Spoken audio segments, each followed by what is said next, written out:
Welcome to the Daily Bible for Kids podcast. The date is February the 12th. My name is Hunter, and we are reading through the Bible.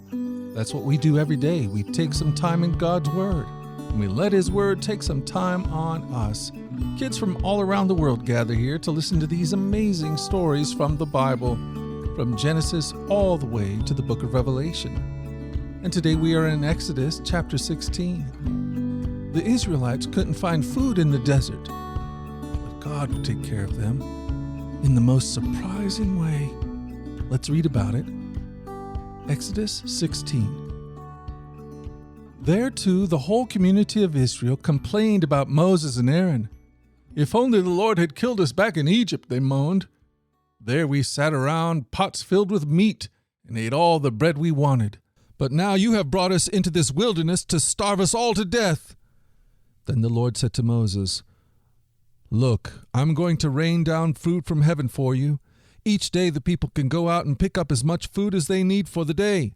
I will test them in this way to see whether or not they will follow my instructions. On the sixth day they will gather food, and when they prepare it, there will be twice as much as usual. That evening vast numbers of quail flew in and covered the camp, and the next morning the area around the camp was wet with dew. When the dew evaporated, a flaky substance as fine as frost blanketed the ground. The Israelites were puzzled when they saw it. What is it? They asked each other.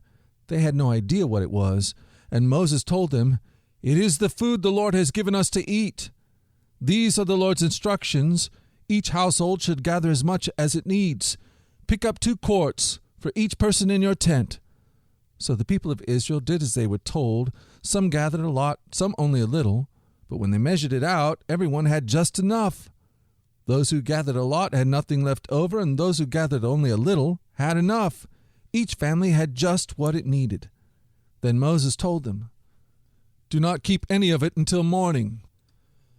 But some of them didn't listen, and kept some of it until morning. By then it was full of maggots and had a terrible smell. Moses was very angry with them.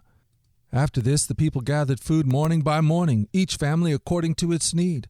And as the sun became hot, the flakes they had not picked up melted and disappeared. On the 6th day, they gathered twice as much as usual, 4 quarts for each person instead of 2. Then all the leaders of the community came and asked Moses for an explanation. He told them, This is what the Lord commanded. Tomorrow will be a day of complete rest, a holy Sabbath set apart for the Lord. So bake or boil as much as you want today, and set aside what is left over for tomorrow. So they put some aside until morning, just as Moses had commanded. And in the morning the leftover food was wholesome and good, without maggots or odor. Moses said, Eat this food today, for today is a Sabbath day dedicated to the Lord. There will be no food on the ground today. You will gather the food for 6 days, but the 7th day is the Sabbath. There will be no food on the ground that day. Some of the people went out anyway on the 7th day, but they found no food. The Lord asked Moses, How long will these people refuse to obey my commands and instructions? Incredible. Can you imagine stepping out each day and finding food on the ground? Making water come from a rock is one thing, but making bread fall from the sky? Incredible. The Israelites must have wondered what God was going to do next.